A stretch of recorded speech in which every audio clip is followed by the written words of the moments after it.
You cannot say, I want some money because I have children, and not wanting to provide information to the government. That's one. Of course, you cannot always also refuse to share data, right? If you order something online, and you order a parcel online, you go to Amazon, you buy something, then of course you must provide your address. Why? Because, well, if you do not do not provide this address, it will probably be let's say you will probably never get your parcel delivered. So therefore, you cannot refuse to share the data. Of course, it is the data that you provide is there to receive your parcel. You give the address, and the purpose of providing your address is to get the parcel delivered to you. So you cannot refuse it because of that purpose, but that doesn't mean that the person can use this address for any other things, like sending you promotions by post. That is something where you did not, what is not the intention of providing the address. So that, of course, protected. So here you already see some first elements of, and an important element of the GDPR later on, that is that the data can be used within a certain purpose. You provide data for a certain purpose. It can be used within certain targets. For example, for delivering, you can provide, for example, a mobile phone, and you can do that because you say, if my parcel is underway, I want to be informed where it is, and for that reason, for sending me the location of my parcel, for that reason, you can send me an SMS. For example, it has been delivered to the warehouse. It has been sent out from the warehouse. It's underway. It is delivered. This kind of information can be sent then by SMS to your mobile phone, but that doesn't mean that they can start sending you. If you order now, you get a 5% discount on your next order. That's something which is not the purpose. And that's basically what is said here. So you cannot always refuse to share data for a certain purpose. And of course, the last one is that data protection is not an absolute right. So data protection is fundamental. So it's something that you can use, but it's not absolute. It means that it's not absolute, meaning it is not applicable whenever and always. So if you remember, you have you have other rights, of course, and there is always a balance between the data protection and the other rights. Right? So, for example, if you remember the terrorism, well, at that point in time, of course, accessing some personal data in order to protect the whole society against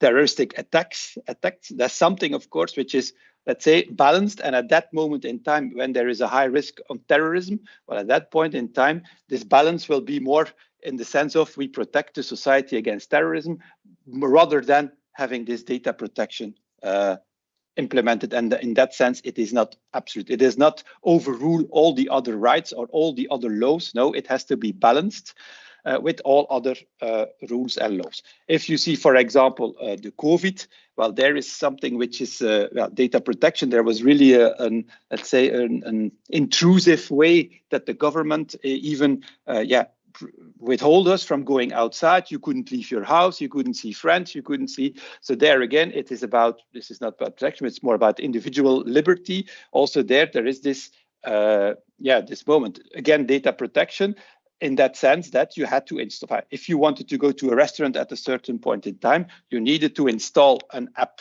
where you had to show you that you were vaccinated. I mean, that from a data protection point of view, in a normal, let's say, normal way, or in a normal life or normal moment in your life, it would never be possible. If you because then at that point, the data protection is a fundamental right. There is nobody who can ask you at this point in time, even if you are vaccinated or not, or they cannot have access to your health data just to say that you have access to a restaurant or not. But at that moment in time, when there was COVID at the beginning, and so there was, again, a kind of danger or high impact on the society to spread COVID, at that moment, these rights are balanced. And then the data protection was, let's say, less important or weight less important than the other right, basically, to protect the society. So therefore, it's not an absolutely right. It doesn't overrule all the other rights. It has to be balanced with all the other ones. The next question is, Is GDPR new? Well, the answer, as you can see in this slide, it is not new. It is something that exists since, well, the GDPR as a rule or as a regulation is new in the sense that it started in 2018. So it's about 4 years ago, even almost 5 years ago. Then there was this law, but before there were other versions of the law, of this law.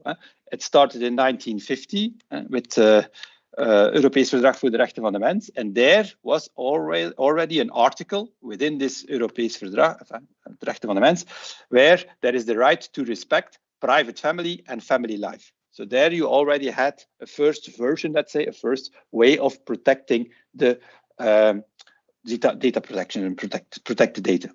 In 92, you had the Wet op Verwerking Persoonsgegevens in Belgium, which was like the predecessor of the GDPR.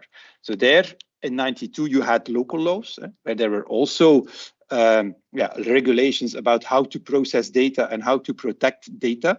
That was something which was in place in Belgium since 1992. But as said, it was more a local law. There were a lot of regulations in there, but there were like a number of differences with the GDPR. That is, the first one is about liability. So here, let's say that in the Wet Verwerking Gegevens, Persoonsgegevens, it was more difficult to show who was accountable and to have like fines and making sure that the law was respected was much more difficult than it is in the GDPR. And the second one is that now there was at that time also a privacy commission, but it was like one person at this point in time. It's also related to the accountability. There is a more strict follow-up. So you have now the Data Protection Authority in Belgium, which is the Gegevensbeschermingsautoriteit, the GBA, which is installed. I bet there, I think, about 50 people working now within the commission. So that's the difference. It's like more accountability, more clear about who is responsible to do what. So it's more explicitly made. And of course, it is, let's say, harmonized across all the European countries. Now, why is there a need for GDPR? Again, it's about balancing. GDPR started basically to protect the data because there were bigger and bigger companies, right? The Facebooks, they collected more and more data. They started the personalization. So there was a lot of, let's say, balance on using this data and, let's say, making of our bigger companies or companies like Facebook and the social media, they collected a lot of information and basically they could use this information for their own profit, right?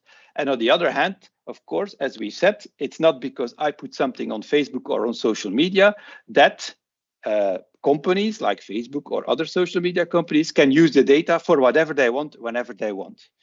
And there was at a certain moment in time in the years 2010, there was like a trend that, let's say, there was a kind of unlimited use by these companies. There were not too much rules, and they had like the trend to use this data for their own profit more and more. So in that sense, let's say politicians at different companies and also at European level started to think about it, and they thought that, well, we should make a law that makes the balance between using the data, and of course you can use data. As said, the GDPR doesn't forbid to do anything the data. It's just about there are rules that define under which circumstances, under which rules, and under which restrictions these data can be used for bigger companies, for creating jobs, for personalization, etc., while balancing with the data protection and with, as we said, it's part of the human rights. So they wanted to make this more balanced and more explicit at that time. Now, what is the GDPR playing field? So that is who is in there. And there are like two parts of it. I'm sorry, it's in Dutch. I didn't have an English version of it, but I think it should be understandable. So at the left side, you have, let's say, us being the betrokkenen, that is the data what is called the data subjects in the GDPR. That's us, people who share directly or indirectly our data, right? That's us. And we do it to companies. And these companies are here. We will go into more detail later on. But you have the verwerkingsverantwoordelijken, that are the controllers. And you have the verwerkers, that are the processors. The controllers, these are the ones who are, as it basically says in the word, they control the usage of the data. And as it says in Dutch, verantwoordelijken, it means these are the ones that are responsible, that are accountable. They say, I will process the data, and they're in control. They are responsible for doing it. Verwerkers are the companies who do the treatment of the data, right? So for an example, if you would say, I will share my data, so it's me, the data subject, I share the data with a company. For example, I subscribe to an email of Deleuze, right? So what I do, me as a data subject, I share my data, I share it to Deleuze. Deleuze is in control. They can send me emails, but in reality, well, these data are often stored under a tool, and this tool can be, for example, whatever one, but it can be an American tool. If you say, I don't know, if you have, for example, Custobar, whatever, a marketing automation tool, it can be, the data can be stored wherever. And this marketing automation tool, the company who does it, in my example, Custobar, they are the processor, because they will use the data to send out the emails. But they don't do it themselves. They do it under control or under the responsibility of Deleuze. So this is the part of us. And this is the part where we, let's say, we share the data and we process the data and we use the data. And there are these three, let's say, parties involved. It is the data subject, it is the processor here, and the controller here. That's the left part. On the other side, you have authorities, right? And authorities, you have them in this case on two levels. You have them, well, let's say local. Well, local, that means in every country of Europe, you have a data protection authority. In Nederland, or in the Netherlands, it's called Autoriteit Persoonsgegevens. In Belgium, it's called Gegevensbeschermingsautoriteit, so the Data Protection Authority, just literally translated into Dutch. So every country has a local authority, has a data protection authority. And what they do, well, they check if all of this here is applied correctly. So if the GDPR is applied correctly, if there are no exceptions, if people don't misuse the data, etc., etc. So that's something they control. And of course, if there's a complaint, because I can have a complaint about how my data is treated, then I can do a complaint to the local authority, so to the DPA in Belgium, and they will check this complaint and will go into well, discussions, let's say, with the controllers and with the processors. So for example, something which really happened is that my dad was in the hospital for a treatment. And then I don't know how many people have this treatment. It seems to be a lot. But at a certain point in time, the hospital sends out an email to all of these people. I think there are like 200 people or 300 people, but really explicitly mentioning their email address. So it was like two, and then you had the list of 200 names and email addresses. That's, of course, not, my dad didn't share his data with the hospital, then to share it with all the other people. So he calls them, he says that he didn't like it, he sends a mail, they don't reply to it. And then at that moment, he can go to the authority and say, well, look, this is a data breach because my data is sent out to all other people. I didn't give any permission of it. It's not the purpose that my data is shared with other people. In addition to it, it's medical data, so it's sensitive. So he can put a complaint then to the authority, and the authority will then go into contact with the hospital and check what has happened and will probably say what needs to be done. And in bigger cases, or when it's worse, or if it's repeatedly there are problems with this hospital, well, in that case, they can even give some fines to the hospital. So that's how it works. The data subjects share the data. These are the companies that are responsible or treat the data. And then on the other hand, you have the authorities. Okay, there's still one here, which is the European Data Protection Board. That's the last one. And basically, that's at European level, you have an organism, which is called the European Data Protection Board, and they will check or coordinate the application in the different countries. So basically, it's a kind of control mechanism on the data protection authorities in the different countries. Voilà. Here we go a bit more into detail on the controller and the processor. So if you go to the previous slide, you see here verwerkingsverantwoordelijken en verwerkers. Well, these are the controllers and the processors. Here you have the, let's say, the legal description of what a controller is. So it's a natural person, a legal entity, a public authority, agency, or other body, which determines the purpose and means of data processing.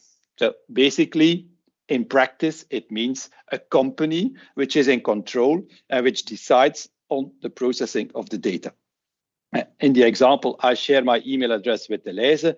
The fact that the lezer, I share it to them, they decide on what they do with my email address. So they will say the purpose is, for example, sending out marketing communication. Well, they do it. And they also decide on the means being, which tool do they do it, etc., etc. So they are in control, they are responsible, and they determine for which purpose the data is used and how it is used. And the other side, you have the processor, and again, it's a natural person, legal entity, public authority, etc., which processes personal data on behalf of the controller. So basically, these are the executors.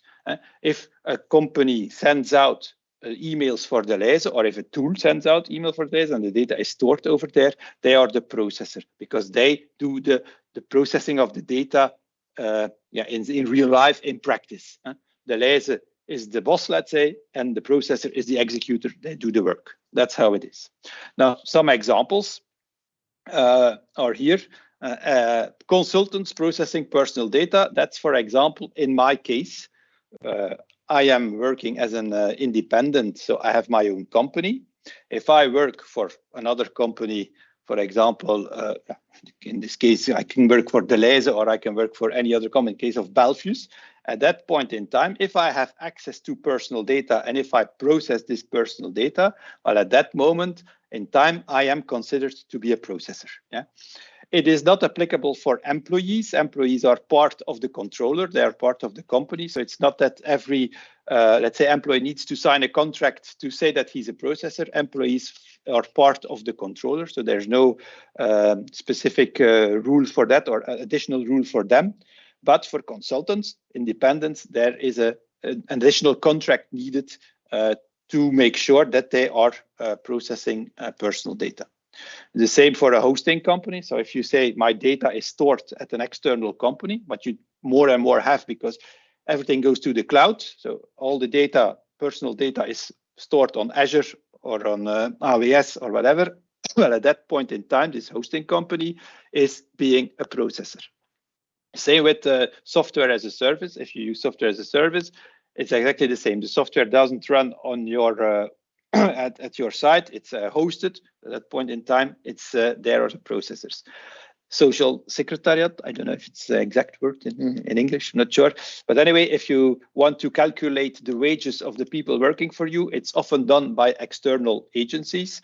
These agencies, well, they are the processor because you, if you are a company and you have like 10 employees, you as a company are the controller, but you give the data of your employees to the external agency. They will do the calculations of the salary, but in that moment in time, they process the data because you as a company ask them to do it with the purpose of calculating salaries and paying your employees.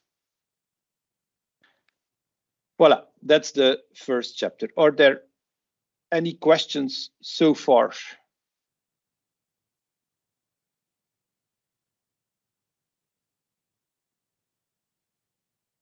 Since there is silence, I guess there are no questions. Voila. Then the second question, so the first was, what is GDPR? Second one is, when you are a company or also public, like government or municipalities or province or whatever, the question is, do you process personal data? And then in this sentence, well, there are two words, that is personal data and that is processing. Now, personal data, what is it? According to the GDPR, it is any information relating to an identified or identifiable natural person. Okay, so that's again, it's the law that makes this definition, which is again rather theoretical and rather difficult to understand. but it means that any information, so it can be, I'm sorry, a name, address, we're going to the data later, anything which can say, okay, if I know Jobel at a certain address, I can, it's an identified person.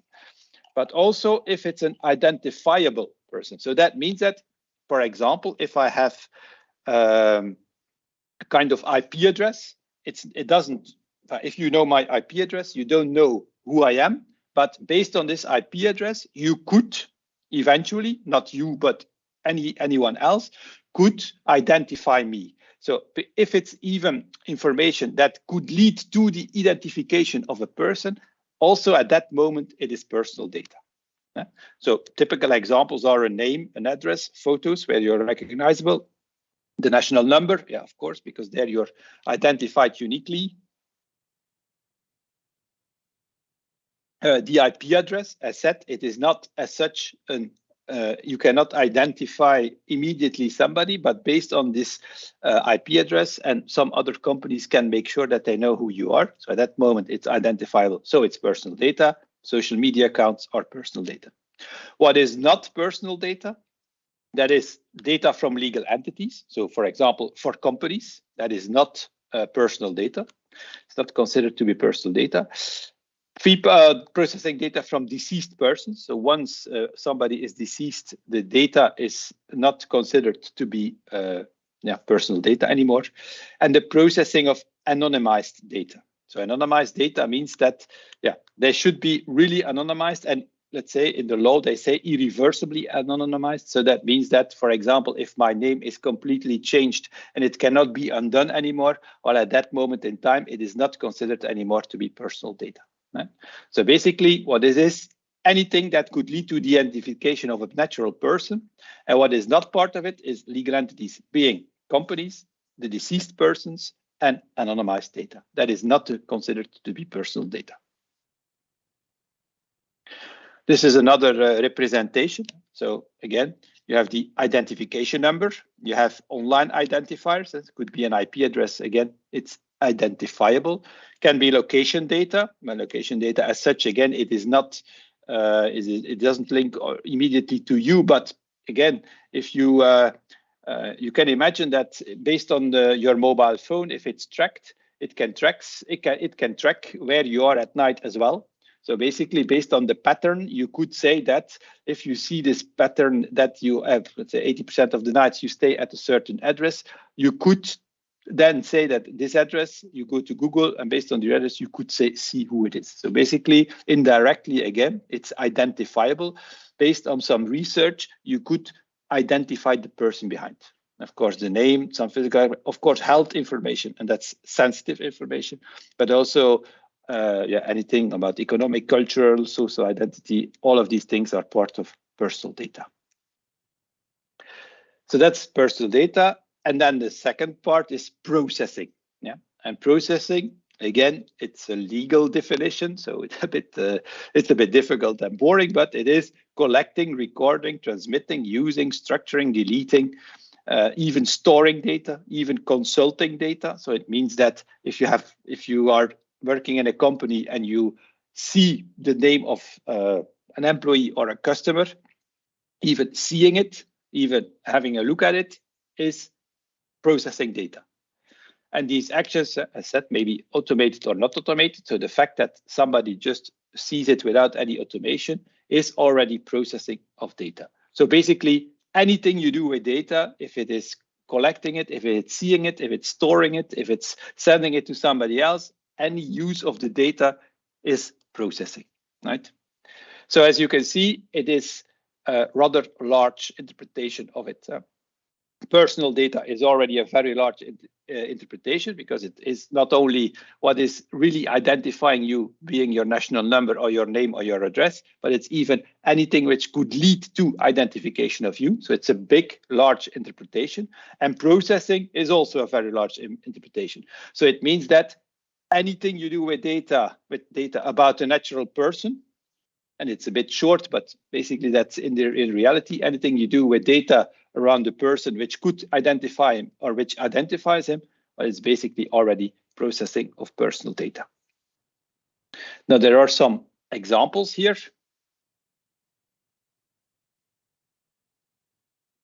Of loyalty cards. So the first one, is it processing of personal data? Well, it is anyway, it is processing. Again, it's not because it's not automated and because it's a paper loyalty card that it is not processing of data. Right? We've set it in the definition, whether it's automated or not automated. This is not automated. It is not IT, but still, even if it's on paper, it is processing of data. Is it processing of personal data? Well, no, because it's Nagel Studio in Assenede with a phone number that is company data. It's about the owner, let's say, it's about the company. It's the processor information. And for the rest, it just says that it's a loyalty card and that you get €5 discount, but there is no information about the data subject. There's no name, there's no number, there's nothing on it, which could lead to the identification of a person. So in this case, it is not processing of personal data. It's processing because you process the data, but it's not personal data. The second example, that's also on paper, but here you can see that on the loyalty card, they ask you name, your first name, your street, the postal code, and the city. Well, in that case, this is personal information. This is written on the card. And since it is processing of data, again, it is on paper, but it doesn't matter if it's on paper or not. In this case, the combination of processing data and the fact that you ask the name and you put it here on the card means that you are processing personal data. So in this case, in the first case, for at least for this particular case, the GDPR is not applicable because you're not processing personal data. In the case here on the right side, where you do ask personal data, the GDPR is applicable. The next one, at a certain point in time, I don't know if it's still the case, but Panos, they launched a loyalty card. Right? It's digital, so it's not on paper. It's just a small card, but you can get it like that. So that you didn't have to fill in any information. They just gave it to you. There was no way that this card could be linked to me. I have one myself. There's just a unique number on that card, but that doesn't matter. But in no way I have provided my name or whatever it was. So there's no way to link based on this number to me as a person. It's not identifiable. So again, the fact that you process data. Yes, you process data because every time you go there and you buy, you get some points. So that's processing of data, but it's not personal data. So there's no processing of personal data. So there is the GDPR is not applicable in this case. And then the last example is an example from the Lease, the plus card from the Lease. Well, there it's basically the same principle as Panos. So you have a card. When you go there, you can have some points, and based on the points, you have a discount after a certain point in time. But in the case of the Lease card, you have to provide personal information. So you have to fill in a form. It can be a paper form or an online form, but you have to fill in, I think, a lot of information, because in the case of the Lease, you do not have only let's say this card for yourself, but you can also have like little cards for your family members. So in that case, you really provide a lot of personal information. You have your name, address, etc., but also the family members and the data, the personal data from your family members are also shared. So again, this is processing of data. It's also processing of personal data because you can link this card to a person and you can identify a person based on this card. So these are the examples. On the left side, the GDPR is not applicable because there is no intervention of personal data. At the right side, it is GDPR applicable because there is personal data. But in all the cases, if it's on paper or if it's digital, data is processed. Voila. Is that clear for everybody? Are there any questions?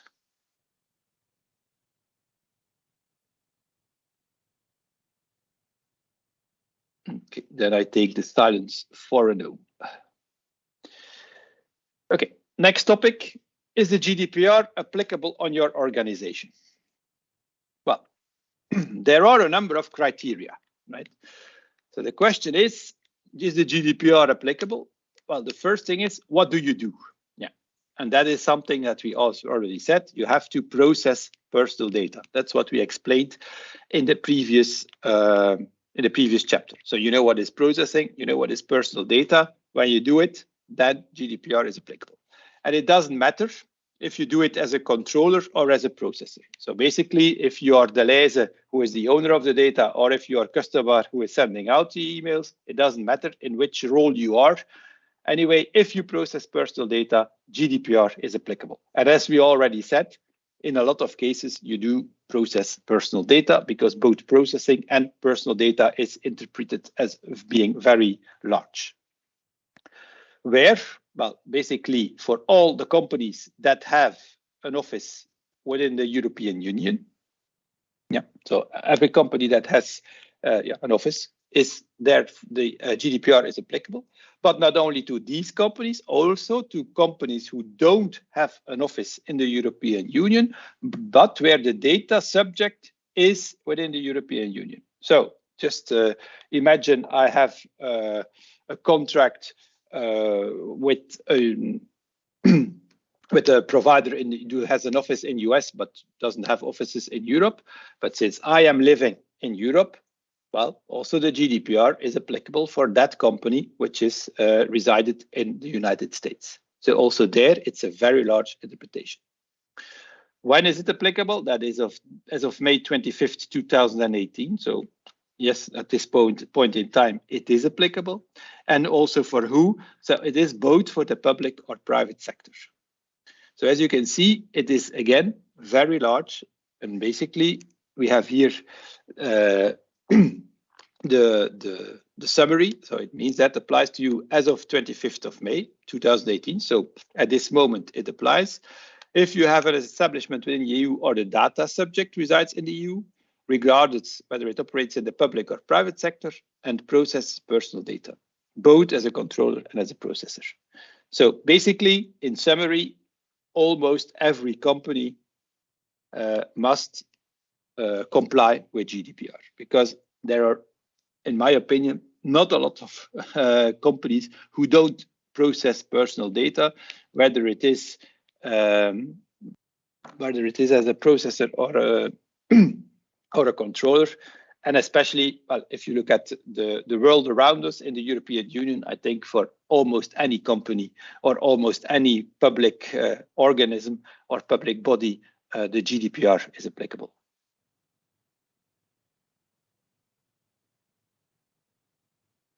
There are some exceptions and limitations. I will go in the next slide. Yeah. So there are, let's say, 5 exceptions where the regulation does not apply. Yeah. I don't know all of them. I think the only one that you need to remember is processing of personal data by a natural person in the exercise of a purely personal or domestic activity, right?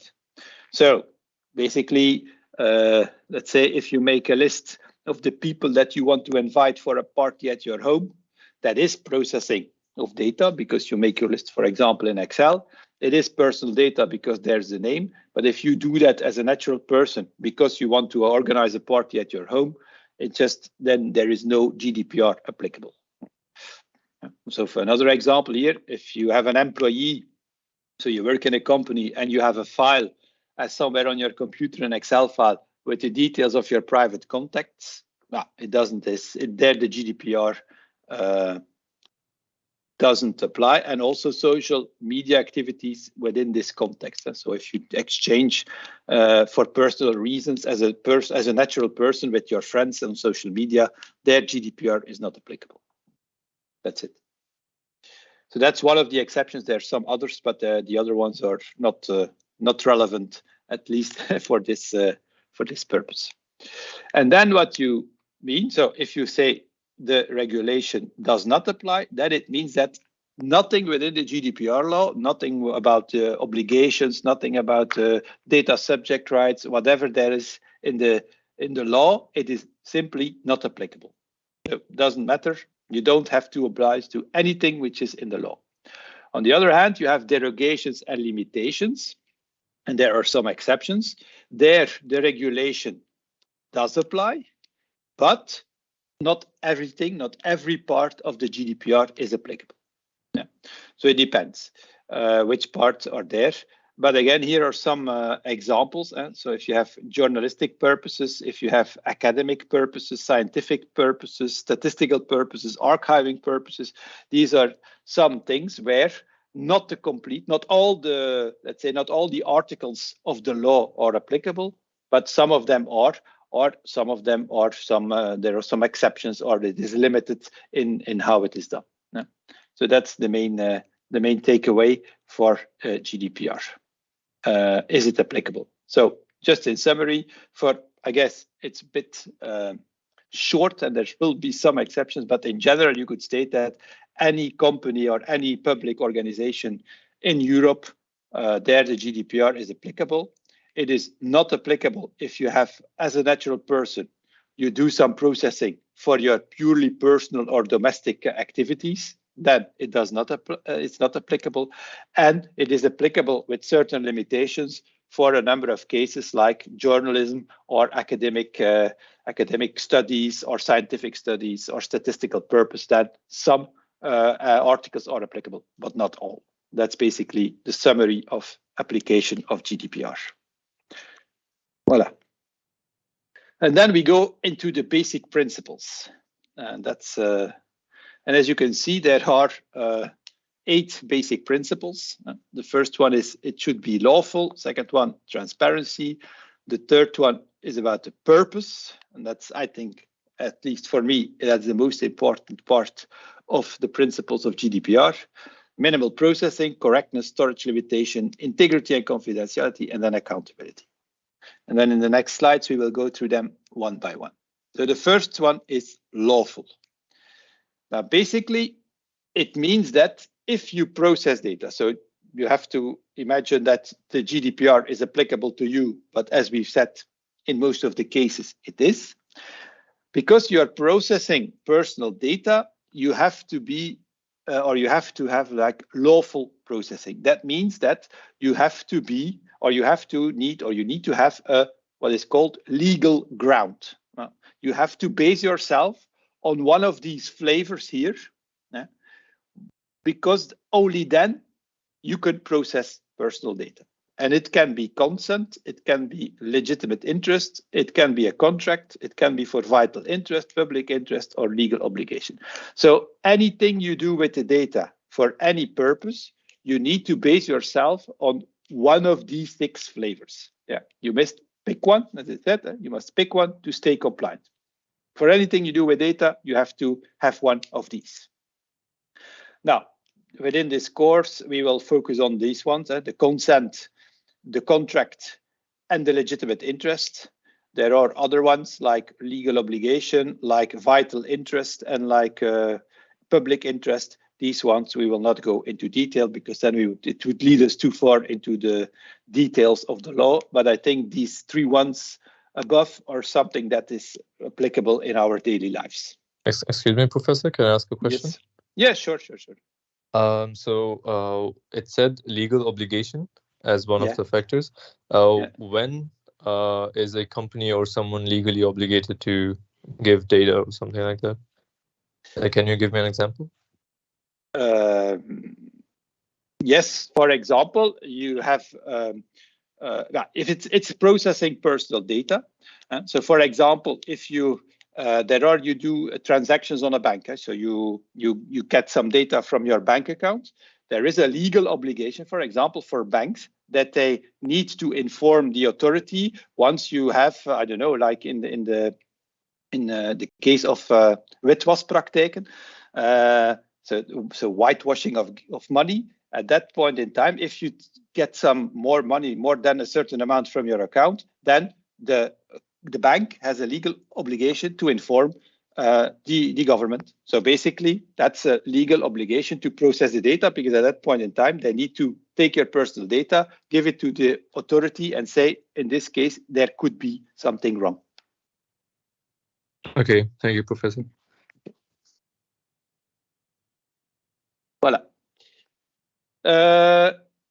Yeah, that's okay. Well, so what we said is there are so these ones are the ones that we will talk about more in detail in the next slides. There is something additional just to make things a bit more complex. As you see, the law is rather complex made. There are specific rules that apply for specific for certain categories of data. So if you have data about health, about biometrics, about genetics, or about sensitive personal data, like, for example, trade union or religion or political views or ethnic origin, at that point in time, there are other rules, yeah, or more specific rules that apply than these ones. Yeah. And that we will give some examples as well, not going into all the details because there are so many rules and so many exceptions that it's really complicated to get or to keep the overview. But let's say in general, when you process data, these are the three ones, and then we'll see what about the rules. And if you have these types of data, so sensitive, health, biometrics, or genetic, anything which is like more sensitive data, basically, or physical health or mental health or whatever, at that point in time, there are more strict rules that you can imagine. If you have, for example, data like medical data, as I said, the case from my father, where based on this email, you know which disease he has. Well, at that point in time, you can imagine that processing data which tells you, which is sensitive. Also, political views can be very sensitive. But at that point in time, more strict rules apply. Okay, so you can process data. So you're a company, and the question is, can I process data? Or you have to follow the GDPR, and the GDPR says, yes, you can process data, but you need your legal ground. And one of the legal grounds, one of the, let's say, conditions under which you can process data is that the data subject has given consent, right? So consent means that somebody has told you, yes, you can use my data. Yes, you can process my data. That's basically consent. Yeah, they gave you their consent. They approved to you that you can use their data. Now, there are some things about it, because you can say, that's easy, because can be easily misused. So there are some conditions under which this consent needs to be given. Yeah? The consent needs to be free, it needs to be specific, it needs to be informed, and it needs to be unambiguous, right? So what does it mean? Free. Free means that, well, the data subject must make a free choice. So that it means that you cannot oblige him to give a consent, right? If you have, for example, and it sometimes happens when you want to download something, or when you want to use something, or you want to read something online, then you cannot read it unless, so you're really obliged to say, I consent, to give you your consent, to tick the box and say yes. If not, you cannot access the newsletter but you cannot access the content, for example. But that is not free, because if you don't have the choice. If you don't give your consent, then you simply cannot use it or do something. So that's not free. So in that case, it's not correct. Again, it should not be misled, should not have negative consequences if you don't give consent. And requiring consent to use a service is not possible. Okay, so it should be free. That's it. So you should not oblige somebody to give a consent. The second one is it should be specific. Specific means, again, remember the purpose, and I think still a number of times I will come back to this purpose. If you give a consent, you give it for a specific purpose. It's not possible to say I give consent to do anything with me, or to do everything. And you cannot say I give consent to marketing, to whatever it is, very open, very large. That's not possible. It has to be for a specific person. And just imagine you want to use it for another purpose, then again, you have to ask the consent. I will give you an example, which is very concrete. I have a mobile phone number. I am Deleuze. I'm a customer at Deleuze, and basically I want to order online, and I want to be informed at the moment that my order is ready. So at that point in time, I go to the website and I tick the box and I say, yes, you can use my mobile phone to send me an SMS. For which purpose? Well, for the purpose of informing me when my order is ready. Basically, that's what I gave my consent for. So that means that the lezer can use my mobile phone and can send me an SMS just to tell me that my order is ready. If they want, for example, send me by SMS a promotion, then they have to ask me again a consent. They cannot use my mobile phone to send me promotions, because that is not the purpose that I gave a consent to. That's basically what is said here. It has to be related to a specific purpose. And if it's something else than this purpose, then they have to re-ask the consent again. It has to be, if you give a consent, you must be informed. Yeah, of course, you have to know what you give your consent for and what it means. Yeah, and basically what you a lot of times see is that there is a privacy notice, and it stipulates and it describes what you gave your consent for. And then it should be unambiguous.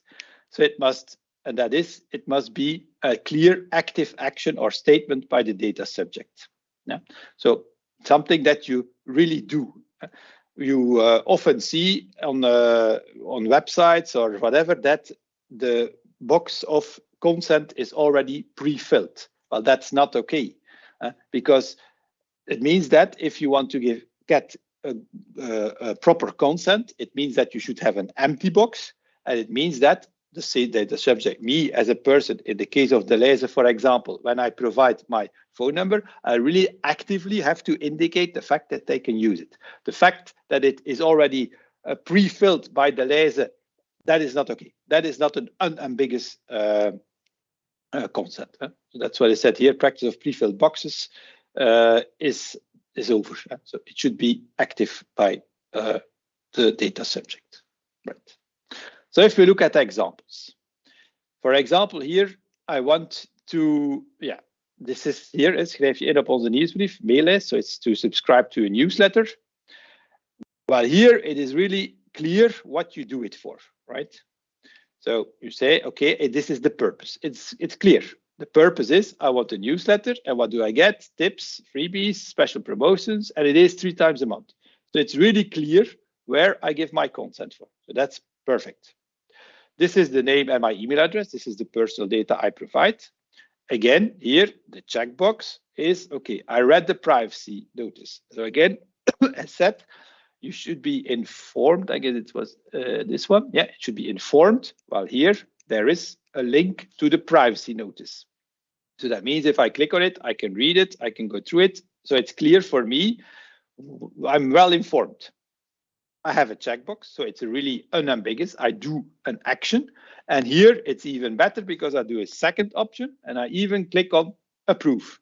So in this case, if I give a consent, this one is correct. It's perfectly done. The second example, it's again the same. It's a brochure download. So in this case, I know where I give it for, I guess. And thanks to fill in the following form to download our brochure. So in this case, yeah. Here it says, I agree to receive further information about the Solvay Executive Engagement Program by email. So in this case, it's a call to action. You know where you agree to. You say, in this case, I download it. And I agree that there is information sent to me about this executive education program. So I guess in this case, you fill in the data, and then you will get an email with a link where you can download the brochure. So basically, therefore, you say, okay, no problem. You can send me this email where there is a link to the brochure and you really understand what it is for. Yeah. And then you click on send.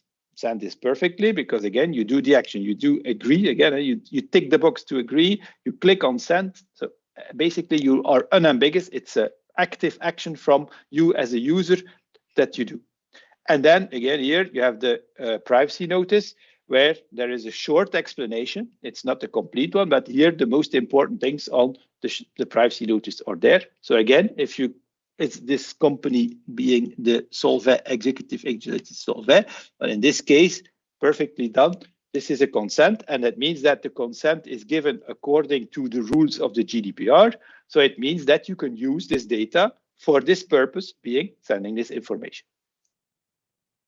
This is another example which is not okay, because, you register, you provide personal data, and you say, by registering, I agree with. Yeah, but there is no agree with. So this is like, there is even no box where you agree with, and you don't have any choice, right? So here in this case, you want to register for a program. This is a program from Procter & Gamble. But if you want to register for the program, you do not have any choice. You just automatically agree to receive emails. It's not because you register for the program and that you want to have access, for example, to the website, that automatically there is no opt-in here. You give a consent, but there is no action from me that I can check the box or uncheck the box. So this is not correct. This is not a correct one. And in addition, it's even worse, because if I want to register for this program, I'm obliged to accept the fact that I receive emails. So also that is not okay. They cannot say that before you can enjoy this program, that you have to accept the fact that you receive emails. Also, that is not correct. So in this case, not okay. And if they use the data in this way, it's not according to the law. So basically, they are not doing it in line with the law, and they cannot do it. Voila, this is the consent. The second one, processing is necessary for the performance of a contract, right? So that is, there is a contract. Voila, examples are, processing bank details to obtain payment of a donation, or, for example, address details for delivery of an order, right? I'll give immediately an example. This is one from the coffee bone. So there you can order coffee. And if you want to make, if you want to make an order, of course, you have to register. But basically what they do here, that's perfectly okay, because there is a contract. I have an order. So that means that, I make a contract with them. And I say, I order this coffee, they send it to me. There is a kind of contractual obligation between us. And in this case, as you can see, it's perfectly clear. It's there is no consent asked. There is no consent asked. They just give you, or you have to provide the details, like your name, like your address, which is okay. Also here, the information that they ask to you is perfectly okay, because all of this is requested in the purpose of delivering the coffee to you. So that's perfectly okay. And you should not ask for a consent, because it's a contractual obligation. I order it, and the company, the coffee bone, has to deliver it at my place. So we have a contract, and they should not ask me consent to deliver this to my place and to use the data to be able to deliver it to my place. Basically, that's it. What you see, okay, so then it's even better, because if you have done it, then they even tell you what are the advantages, what it is used for. So basically, perfectly okay. So you see, we use this data because it's faster, blah, blah, blah, blah. You can give different delivery addresses. So they really explain to you, in addition to that, why they use your data. And what is also okay is that you have a newsletter, right? So they ask you, if you go back to the registration form, you see that here there is abonneer u op onze nieuwsbrief. That is subscribe you to our newsletter. Well, here you can see the both.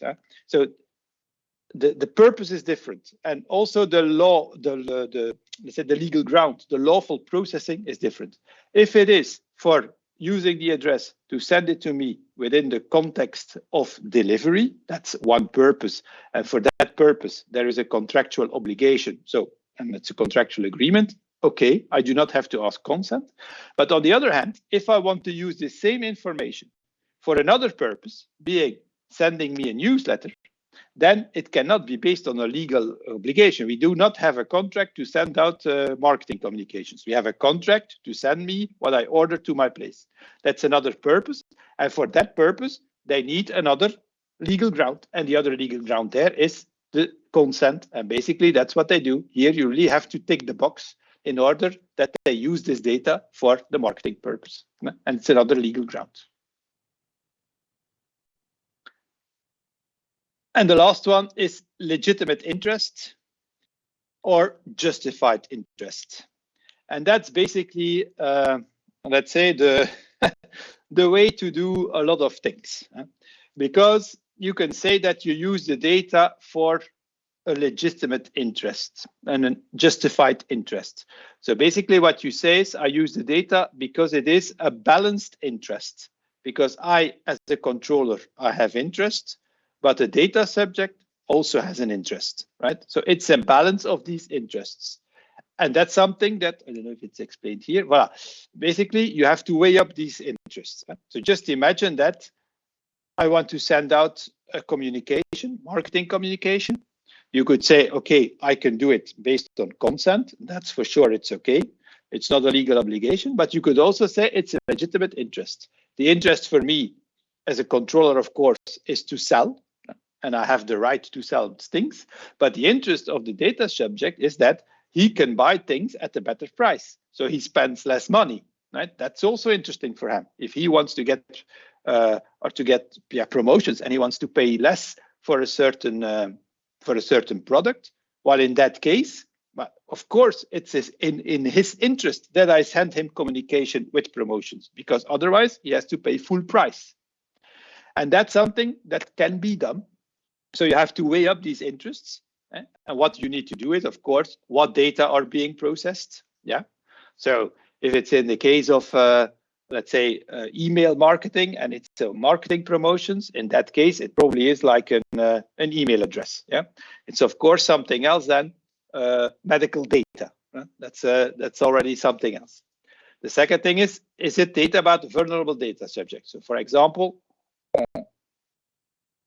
from which individuals do I collect this data? Is it just individuals in general? Or is it, for example, minors? That's also something which is more tangible. What harm can the data subject suffer? Voila. So, for example, if something goes wrong, what would be the impact of the data subject? Of course, in the case that your email address is breached, well, the harm can be that you get some emails that you do not like and that you do not want. But of course, if some other information is breached, it can be, for example, medical information is breached, the impact can be much bigger, right? So that's it. And that's something that you need to take into account. So what is the advantage of using this data for the data subject, but also which data is it? Is it sensitive data? From who is it? What is the impact if something goes wrong? That's something that you see on the one side. And on the other side, of course, as a data controller, as a company, you have, of course, the freedom of enterprise, and you really can do business. And sometimes you need to have data for fraud purposes, or to make sure that there are no fraud purposes.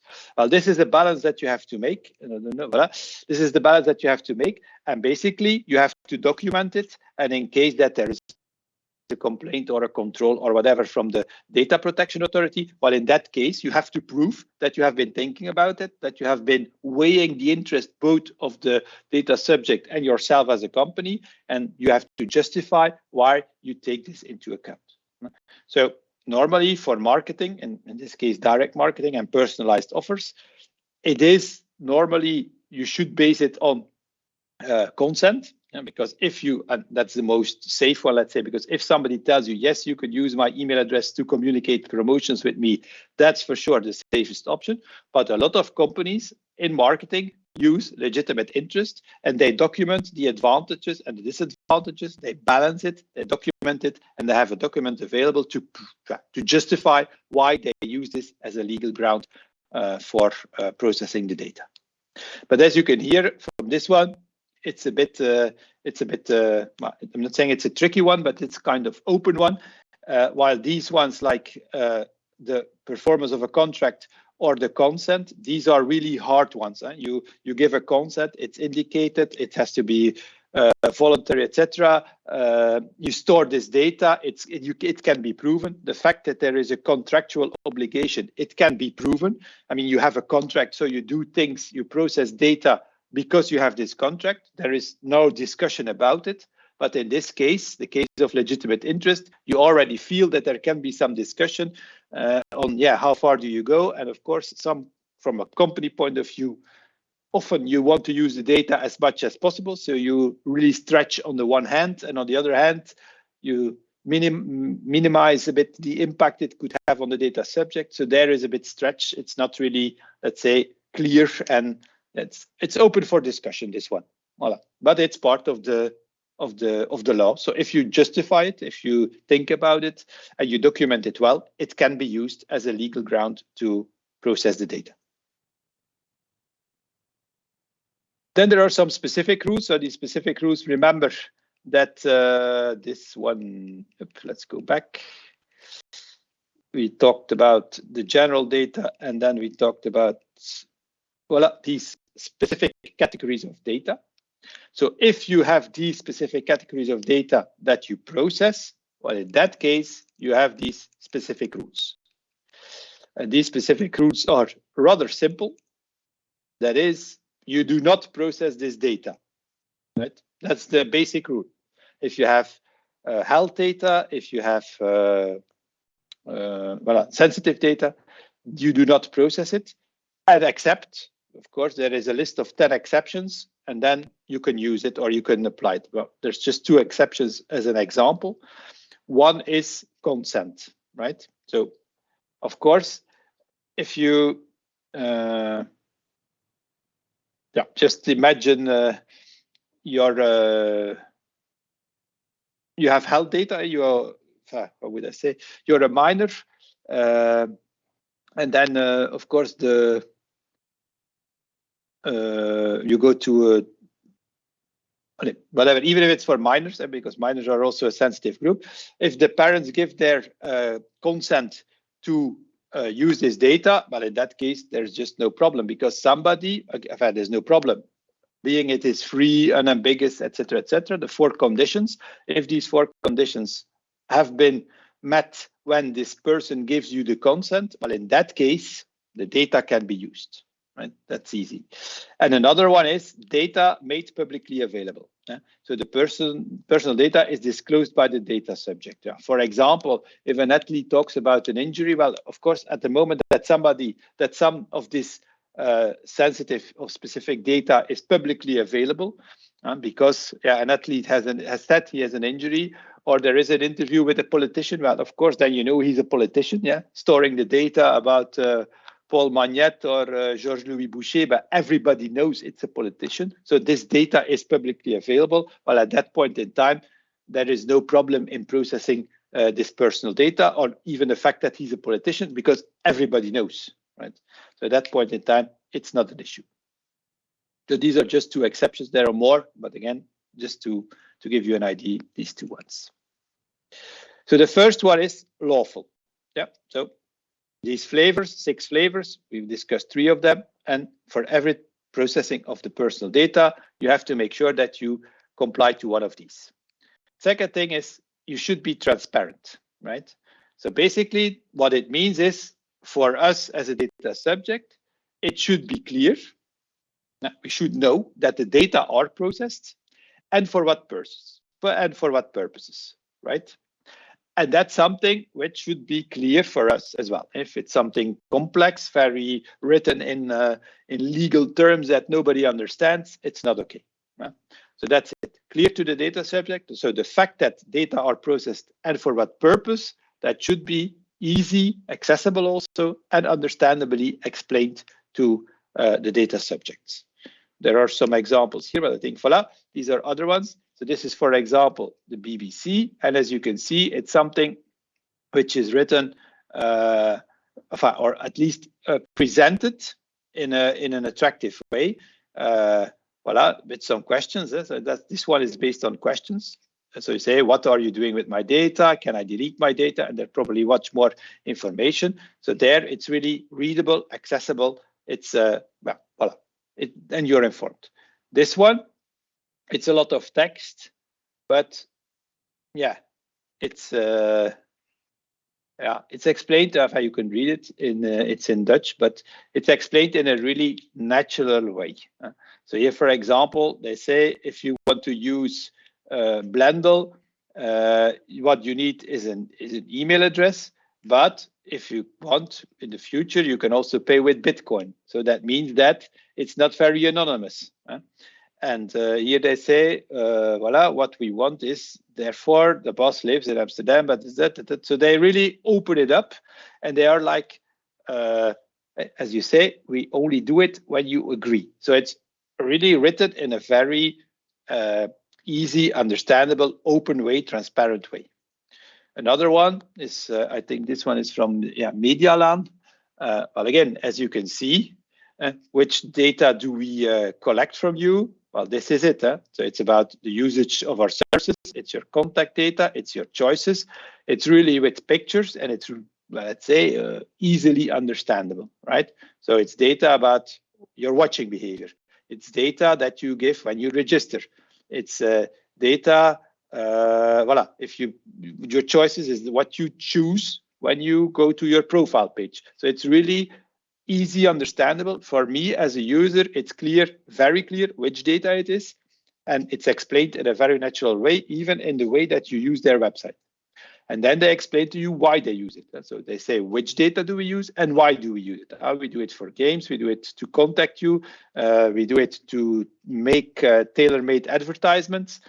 But then again, here, it's not, it's, let's say, visually attractive. They use icons and they use visually attractive stuff. It's really well organized and it's written in an understandable way. That is what is meant by transparent. So it means for me, when I am using, or when I'm sorry, when Medialaan processes my data, for me, it's clear which data, why they do it. So they've been transparent to me. They explained it to me in an understandable way. So for me, this is okay. Then the third one, the purpose, that's the most important. That's really the most important. It's always anything you do and any other, basically any rule in GDPR is almost always linked to the purpose, right? So personal data may only be processed for a specified, explicit, and legitimate purposes. So it is a purpose. You do it for a certain purpose. And we will explain it with the SMS or with the email addresses. You do it for a certain person. That's the last sentence here again. I'm sorry, I have some problems with my voice. I'm already all day in workshop and I can hardly speak. So for example, the mobile phone to notify the customer when an order on the web shop is in transit. You may not use that mobile phone number to offer him a discount on his next purchase. That's clear because it's another purpose. And we've seen that in the example of the coffee bone, where you have the usage of the email, the address being sending out the coffee and sending out promotions where it's another purpose, and there, based on the purpose, they use another legal ground. So really the purpose drives a lot of things in GDPR. This is exactly the same example. I think I've already mentioned it before, where you say, this is my personal data. I have a mobile phone number. And here it says, please send me an SMS when my reservation is ready. So that's the purpose. And it means that the lezer cannot use my mobile phone number for any other purpose. Well, the fourth principle, minimal processing. That is, and what does it mean? It means that is as it says, minimal processing. So only data that is strictly necessary for this purpose, right? The example of the lezer here, okay.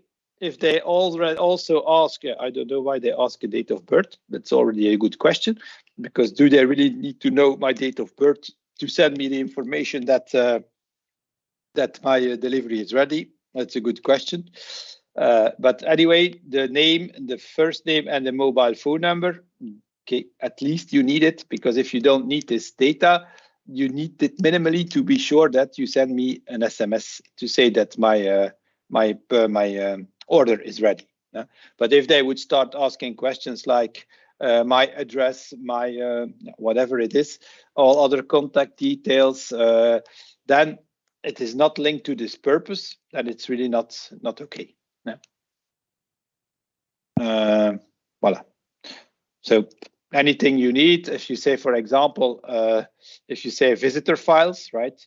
Well, then if you have a kind of visitor that comes to your company, Well, it's not information, just like a visitor is unemployed. It doesn't matter if it's not. It's really not needed. Well, then you just do not record this information. It's not about visiting somebody. If you have visitors into a company, you ask, for example, the name, the first name, the date, the hour when he's there, and from which company he is and who he's visiting. That's something, and eventually a phone number, because if you need to contact him, or a number plate if he's parked there, because you want to know if there's a problem with his car, you want to inform him. That's okay, but the fact that he's unemployed or whatever other information is not relevant for this purpose. You just register people because and basically the idea there is that you need to know them and you need to contact them in case there's a problem. Or for example, you need to have a list of visitors in case there is a fire, because you need to know who is in the building.